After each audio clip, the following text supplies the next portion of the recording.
If I recall, you went through the University of Chicago in a year and a half. No, in 8 months. 8 months, oh Yeah, my. yeah.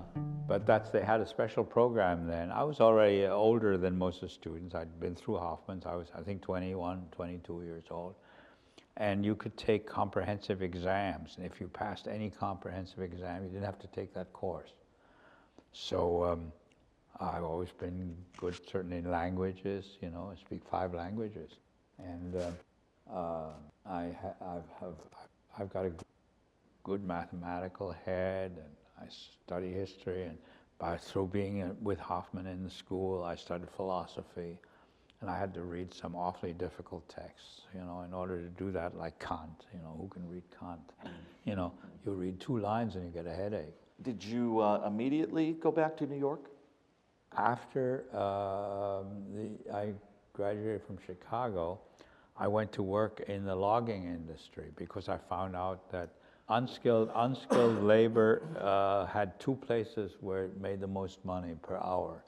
One was in road work in Alaska, and the other was in the Northwest in the logging industry. You could make $1.65 an hour, which in those days was A fortune. yeah. So I hitchhiked across. 22-year-old lumberjack. Yeah, I hitchhiked across the country from Chicago to Oregon, and I got a job in a logging operation. While I was on that job, I got a letter from the University of Chicago art department. They say, it gives us great pleasure to offer you a tenure track position as an art professor at the university. And I said, to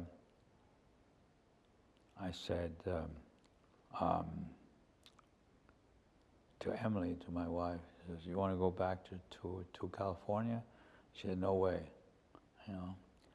And I also, I'd been quite depressed in San Francisco, living there while being at the university as a visiting artist, because the lifestyle in California and the idea that you're supposed to, you know, suffer and lead a troubled life, which I'd gotten from Hoffman, you know, they didn't coincide.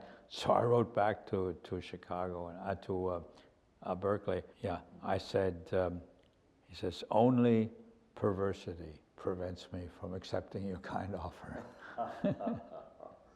Well, you mentioned Emily. Let's talk about Emily a little bit and about your wife, the artist Emily Mason. When did you and her first meet?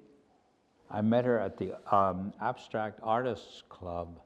It was called the Artists Club, actually, in New York in 1956, when I just come back from Mexico. And you were married in? I was married in 57. Yes. Yeah. After a suitable interval of living in sin. So you all have been together 53 years. Yes. Yes, and the medal, though, for this accomplishment, I think is more deserving for my wife than it is of me, because I'm rather difficult to live with at times, and she's not.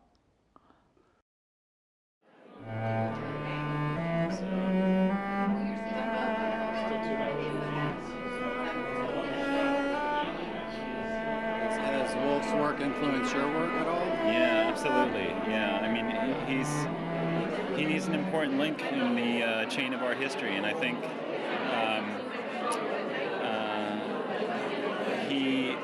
there's not an artist working in color that hasn't been inspired by Wolf, for sure. I work in color, and everybody I know looks to his work, you know, quite seriously.